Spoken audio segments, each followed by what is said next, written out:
السلام علیکم ورحمۃ اللہ وبرکاتہ۔ ناظرین، آپ کا میزبان محمد عامر کریم آپ کے پروگرام البلاغ کے ساتھ حاضر خدمت ہے۔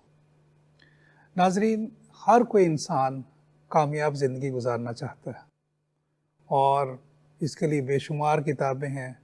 ہم بھی بچپن میں پڑھا کرتے تھے، ڈیل کارنیگی کی کتاب پڑھتے تھے کہ کامیاب زندگی کے راز اور گزار سکتے ہیں، خوش و خرم زندگی کیا ہوتی ہے، بہترین زندگی کیا ہوتی ہے۔ تو انشاءاللہ آج میں اس کامیاب زندگی کے بارے میں بات کرنا چاہوں گا اور پھر اس کامیاب زندگی کے حصول کے لیے کیا کیا ہم کاوشیں کریں کہ ویسی زندگی پا لیں۔ اور یہ ہماری جو گفتگو ہوگی یہ قرآن اور حدیث کی روشنی میں ہوگی، کیونکہ کامیابی کا معیار ہر معاشرے میں، ہر قوم میں مختلف ہے۔ کسی جگہ کوئی انسان بڑا عہدہ پا لیتا ہے تو وہ کامیاب سمجھا جاتا ہے، کوئی انسان اگر بہت طاقتور ہے تو وہ کامیاب انسان ہے، کوئی انسان بہت دولت مند ہے تو وہ کامیاب انسان ہے۔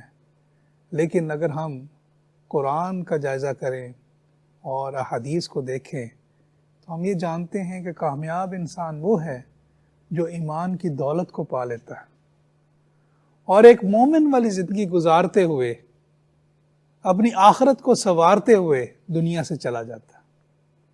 یعنی وہ اپنی آخرت کو بنا لیتا ہے۔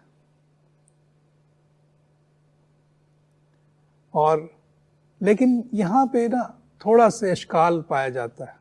بہت سارے لوگ یہ سمجھتے ہیں کہ اس کا مطلب ہے کہ ہماری ہر ایک کوشش جو ہے آخرت کے لیے ہو تو ہمارا دنیا سے کوئی سروکار ہی کوئی نہیں، اور دنیا میں ہم ایسی زندگی گزاریں کہ ہم پیچھے رہ جائیں، ہمیں سے کوئی فرق نہیں پڑتا، ہم مختلف قوموں میں سب سے پیچھے ہوں، اس سے کیا فرق پڑنا ہے، اصل کامیابی تو آخرت کی کامیابی ہے۔ یہ وہ مسکنسیپٹ ہے، یہ وہ غلط سوچ ہے جس کی تصحیح کرنے کی آج کوشش کریں گے کہ اصل کامیابی والی زندگی ہے کون سی۔ کیا ہم دنیا میں پیچھے رہ جائیں؟ کیا دنیا کی دوڑ میں شامل نہ ہوں؟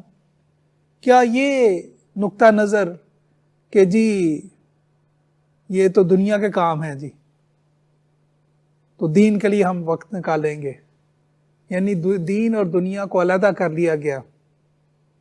اور اگر کوئی بندہ اللہ کی طرف لگتا ہے تو کہتا ہے یہ سب کچھ چھوڑ چھاڑ کے اب میں اللہ کی یاد میں لگ گیا، اب میرا کاروبار سے اور ان چیزوں سے کوئی ہمارا لینا دینا نہیں۔ تو ناظرین، ہمیں جو سمجھنے والی وہ جو سب سے بنیادی چیز ہے، جو ضرورت ہے سمجھنے کی، وہ یہ ہے کہ ہمارا دین جو تعریف کرتا ہے بندہ مومن کا ایک تصور دیتا ہے۔ بندہ مومن، بندہ مومن کون ہے؟ جو اللہ کے نور سے دیکھتا ہے، جس کے دل میں ایمان ہے۔ اور وہ بندہ مومن وہ بندہ ہے کہ جو اللہ کے حکم کے مطابق زندگی گزارتے ہوئے اپنی آخرت سنوارتا ہے۔ لیکن چونکہ بندہ مومن کے دل میں ایمان ہوتا ہے، اللہ سبحانہ و تعالیٰ کی نور بصیرت سے وہ دیکھتا ہے چیزوں کو، تو وہ عقل مند ہوتا ہے، وہ ذہین ہوتا ہے، وہ کامیاب ہوتا ہے۔ بندہ مومن دنیا میں بھی کامیاب ہوگا، آخرت میں بھی کامیاب ہوگا۔ وہ ایک اچھا کاروباری بھی ہوتا ہے، وہ ایک اچھا ٹیچر بھی ہوتا ہے، وہ ایک اچھا معلم ہوتا ہے، وہ ایک اچھا دوست ہوتا ہے، وہ ایک اچھا بھائی ہوتا ہے، وہ ایک اچھا باپ ہوتا ہے۔ اس کو دنیا کے کوئی بھی رول میں آپ دیکھیں تو بندہ مومن جو ہے وہ بندہ ہے کہ جو دنیا میں لوگوں کو خوشیاں بانٹتا ہے اور لوگوں میں ایک خاص مقام اور مرتبہ پاتا ہے۔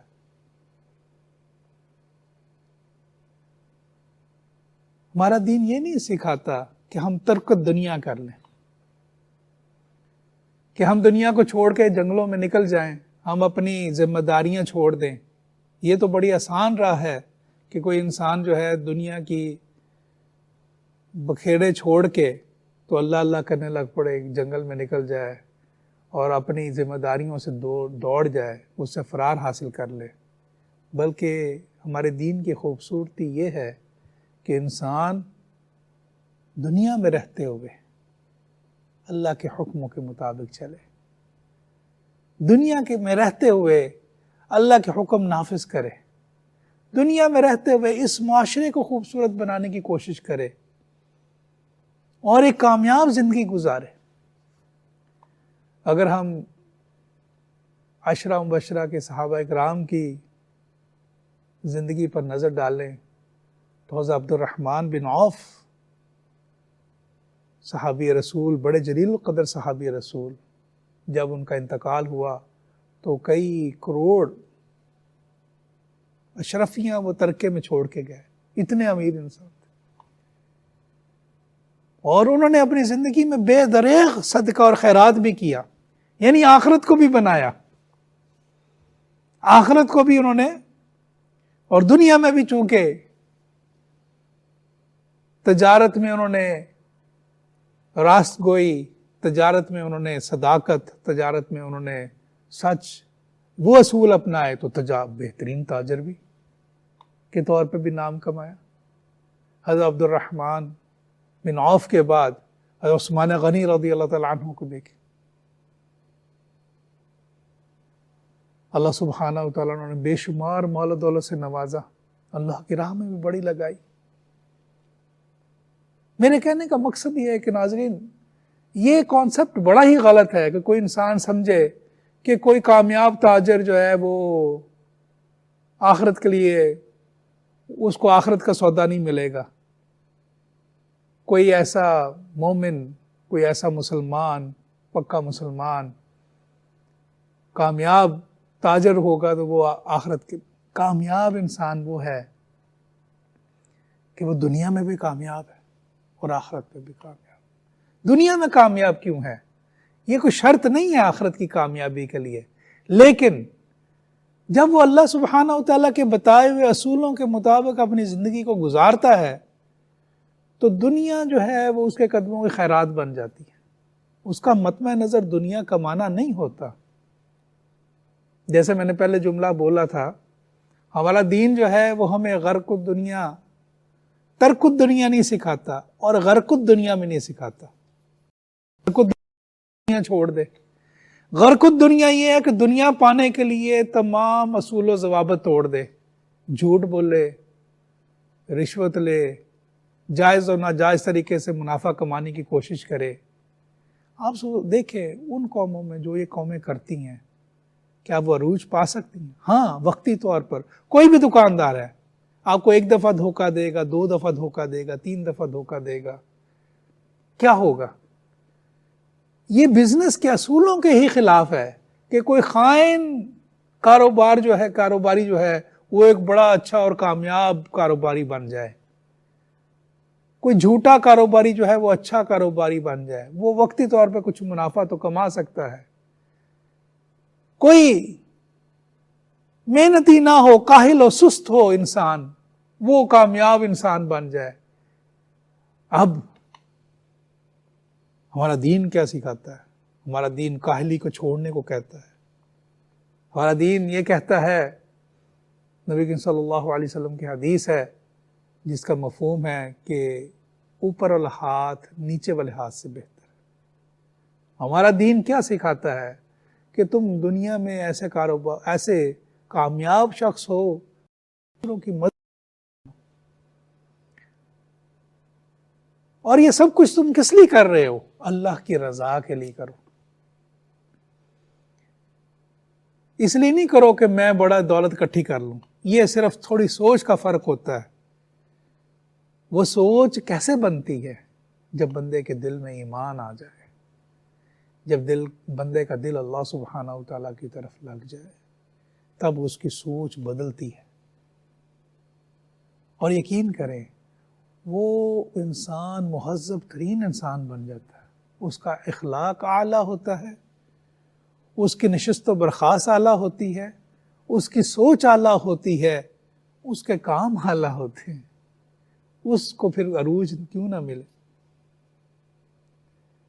المیہ کیا ہوا؟ المیہ یہ ہوا کہ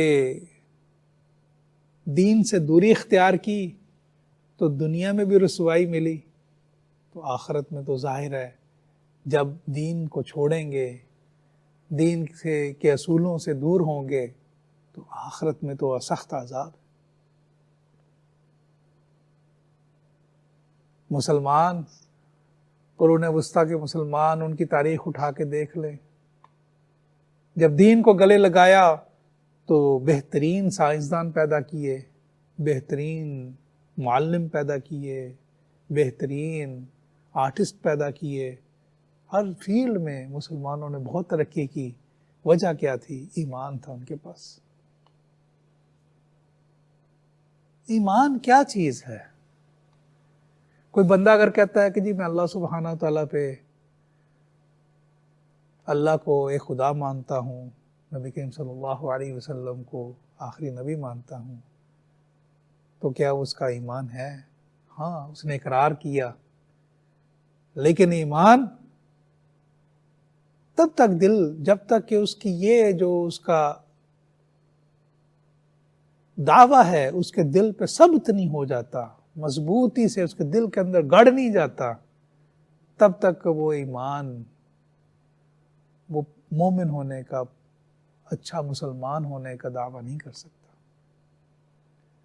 سورۃ الحجرات میں اللہ سبحانہ تعالیٰ فرماتے ہیں قالت الاعراب آمنا قل لم تؤمنوا ولكن قولوا اسلمنا ولما يدخل الايمان في قلوبكم۔ اے نبی کریم صلی اللہ علیہ وسلم، آپ کے پاس اعرابی آتے ہیں اور آگے کہتے ہیں کہ ہم ایمان لے آئے، آپ فرمائیں نہیں، ایسا نہیں، بے شک تم نے اسلام میں داخل ہو گئے، یعنی بے شک تم نے کلمہ پڑھ لیا، لیکن ایمان ابھی تمہارے دلوں میں داخل نہیں ہوا، یعنی ایمان تمہارے اندر رچ بس نہیں گیا، یعنی تم نے اللہ سبحانہ تعالیٰ کے سامنے اپنے سر نگو نہیں کیا۔ چند بعض حضرات یہاں پہ ایمان، مومن اور مسلم کی تفریق کرتے ہیں۔ ان کے خیال میں قرآن مسلمان کا نام آیا تو وہ جو زبانی کلمہ پڑھتا ہے وہ مسلم ہے، اور جس کا کلمہ دل میں ہو اور جس کا ایمان مضبوط ہو وہ مومن ہے۔ ایسی بات نہیں ہے، کیونکہ اگر ہم قرآن کی آیتوں کا اجمالی جائزہ لیں تو بہت ساری آیات جس میں کہ اللہ سبحانہ وتعالیٰ نے مسلمان کی تعریف فرمائی ہے۔ ما کان ابراہیم یہودیا ولا نصرانیا ولکن کان مسلم۔ حضرت ابراہیم علیہ السلام نہ یہودی تھے نہ نصرانی تھے، وہ ایک بندہ مسلم تھے۔ مسلم کا مطلب کیا؟ کہ جو اپنا سر نگوں کر دے، اللہ کی رضا پہ راضی ہو جائے۔ یا ایھا الذین آمنوا اتقوا اللہ حق تقاتہ ولا تموتن الا وانتم مسلمون۔ اے ایمان والو، اللہ سے ڈرو جیسے کہ ڈرنے کا حق ہے، اور مرنا تو مسلمان مرنا، یعنی اللہ کا فرما بردار بننا۔ تو ناظرین، ایک ہے زبانی کلمہ پڑھ لینا۔ اگر زبانی کلمہ ہے اور دل میں ایمان ثبت نہیں ہوا تو اسلام کے اصول جو ہیں، اللہ کے احکام جو ہیں، آپ نافذ نہیں کریں گے اپنے جسم پہ۔ جب آپ اللہ کے احکام اپنے جسم پہ نافذ نہیں کریں گے تو دنیا میں بھی رسوائی ہے اور آخرت میں بھی رسوائی۔ دنیا میں رسوائی کیسے؟ اللہ کے احکامات کہ اللہ فرماتے ہیں عہد کرو تو نہ توڑو، وَأَوْفُوا بِالْعَهْدِ إِنَّ الْعَهْدَ كَانَ مَسْئُولًا، آپ وعدہ خلافیاں کریں گے۔ اللہ فرماتے ہیں کہ کسی کا مال جو ہے ناجائز طریقے سے نہ کھاؤ، یا ایھا الذین لا تبطلوا اموالکم۔ کہ نہ کھاؤ دوسرے کا مال. بندہ کیا ہے, وہ غلط طریقے سے مال کھائے گا. یا ایھا الذین آمنوا لا تأکلوا اموالکم بینکم بالباطل, کہ دوسرے کا مال جو ہے غلط طریقے سے آپ نہ کھاؤ, تو بندہ دوسرے کا مال غلط طریقے سے ہڑپ کرے گا. اللہ فرماتے ہیں کہ پڑوسی کے حقوق کا حفاظت کرو, نہیں کرتے. یعنی میرے کہنے کا مقصد یہ ہے ناظرین کہ جب تک ہم ایمان ہمارے دلوں میں ثبت نہیں ہو جاتا, پکے مسلمان نہیں بنتے, تب تک ہم اللہ سبحانہ و تعالیٰ کے سامنے سرنگوں نہیں ہوں گے. ہم اپنی مرضیوں کے پیچھے چلیں گے, ہم ہوائے نفس کے بندے بنے رہیں گے. اور آئیت من اتخذ الہہ ہوا, کیسے شخص کہ جو اپنے ہوائے نفس کو اپنا الہ بنا بیٹھے, جو خواہشیں ہیں خواہشوں کے غلام رہیں گے. خواہشیں کیا ہیں؟ یہ حاصل کر لو, یہ گھر بنا لو, یہ کر لو, یہ ہماری خواہشات ہیں. اور ان خواہشات کے پیچھے ایسی وہ دلوں میں آ گئیں, وہ لالچ بن گئی, اس اتنی زیادہ ہو گئی کہ اس کے لیے کسی بھی طریقے سے, جائز اور ناجائز طریقے سے ہم دولت کمانے کی پھر کوشش کرتے ہیں. تو اگر ہم نے کامیاب ہونا ہے, اگر ہم چاہتے ہیں کہ ایک اچھے کامیاب بزنس, چاہتے ہیں کہ ہم ایک اچھے طالب علم ہوں, اگر ہم چاہتے ہیں کہ ہم اچھے شوہر ہوں, اگر ہم چاہتے ہیں کہ ہم ایک اچھے باپ ہوں, اگر ہم چاہتے ہیں کہ ہمارا معاشرے میں مقام ہو, ہم چاہتے ہیں کہ قوموں میں ہماری قوم سرفراز ہو, تو پھر بنیادی چیز جو ہے ناظرین, ہمیں دین کو اپنے دلوں میں راسخ کرنا ہوگا, دین اندر لانا ہوگا,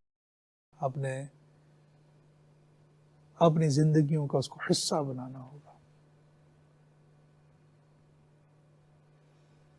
اللہ فرماتے ہیں انما المؤمنون الذین آمنوا باللہ ورسولہ ثم لم یرتابوا وجاہدوا باموالہم وانفسہم فی سبیل اللہ اولئک هم الصادقون. بے شک یہی لوگ جو ہیں سچے, یہی لوگ بے شک سچے ہیں. کون سے لوگ؟ ایسے مومن, صرف ایسے مومن, انما المؤمنون, صرف وہ والے مومن جو اللہ اور اللہ کے رسول پر ایمان لائے. اس کے بعد کیا؟ ثم لم یرتابوا, اور وہ ایمان زبانی کلامی نہیں لائے, اس ایمان میں کوئی شک شبہ نہیں, یعنی کہ وہ ایمان ان کے سینوں میں, ان کے دلوں میں ایسے ثبت ہوا ہے, مضبوط ہے ان کے دلوں میں, پکا ہے ان کے اندر ایمان. اور جب ایمان انسان کے اندر پکا ہو تو پھر کیا ہوتا ہے؟ پھر ظاہر ہے اس کی پریکٹیکل اپلیکیشنز بھی تو ہوتی ہیں. کوئی بندہ کرے کہ میں بڑا, کوئی بندہ کہے جی کہ میں آپ کا غلام ہوں, تو آپ پھر کہیں گے غلام ہے تو پھر غلامی کر کے دکھاؤ.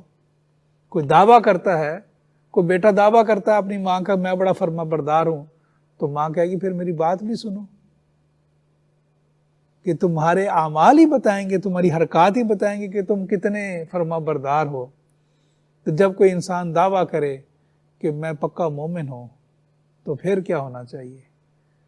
پھر اس کے عبادات, اس کے معاملات, اس کی اخلاص, وہ پھر اس کے اندر وہ دین ہونا. اچھا, یہ بھی بڑا ایک المیہ ہے ناظرین. ہم نے کیا کیا؟ ہم کہتے ہیں نہیں, بعض سوچتے ہیں کہ دیکھو نماز پڑھنا ہے, وہ بڑے پکے نمازی ہیں, لیکن جھوٹ تو چھوڑتا نہیں ان کا, تو ایسی نماز پڑھنے کا کیا فائدہ؟ ناظرین, عبادات ان کی ایک اپنی اہمیت ہے, معاملات کی ایک اپنی اہمیت ہے, حقوق اللہ کی ایک اپنی اہمیت ہے, حقوق العباد کی ایک اپنی اہمیت ہے. یہ نہیں ہے کوئی کہے جی کہ میں ڈاکٹر کی نہیں لوں گا, دوائی نہیں لوں گا, کیونکہ جو وہ پرہیز بتاتا ہے وہ میں نہیں کرتا. تو اگلا کہے گا کہ دوائی تو لو نا, پھر پرہیز بھی کرنا شروع کرنا, لیکن تم پرہیز کی وجہ سے دوائی نہ لو. اور پھر یہ اس چیز کو یہ کہنا اور پھر اس پہ مذاق اڑانا کہ لو جی عبادت میں کیا پڑا ہے، یہ تو صریح آیات ہیں۔ کہنے کا مطلب یہ ہے کہ جب انسان کے دل میں ایمان ہوتا ہے تو وہ پھر ان چیزوں سے، ان باتوں میں نہیں غور کرتا، بلکہ اپنے عبادات، اپنے معاملات، اپنا اخلاص اللہ سبحانہ و تعالیٰ کے ساتھ جوڑنے کی کوشش کرتا ہے۔ یعنی وہ عبادات میں کسل نہیں کرے گا، وہ نماز میں پیچھے نہیں ہٹے گا، وہ عبادات میں کسل نہیں کرے گا۔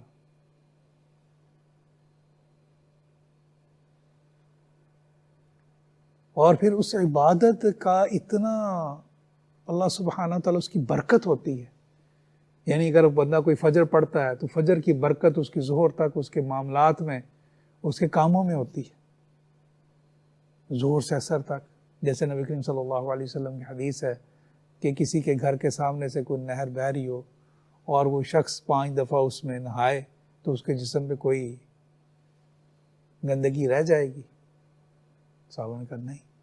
فرمایا کہ جو بندہ 5 دفعہ نماز پڑھے، نماز اللہ کے لیے پڑھے تو اللہ کے لیے، لوگوں کو دکھانے کے لیے نہیں۔ صلاح الدین ایوبی کے بارے میں آتا ہے کہ جب وہ نکلے بیت المقدس فتح کرنے کے لیے تو انہوں نے جس رات اٹیک کیا، جس رات حملہ کرنا تھا فائنل، وہ رات، وہ 2-3 راتوں سے اس رات کا انتظار کر رہے تھے۔ وہ کیسے انتظار کر رہے تھے؟ وہ اٹھتے تھے تہجد کے ٹائم، اٹھتے تھے، دیکھتے تھے کچھ خیموں میں جل رہے ہوتے تھے، کچھ خیموں میں شمع گل ہوتی تھیں، یعنی کچھ لوگ تہجد پڑھ رہے تھے، کچھ نہیں۔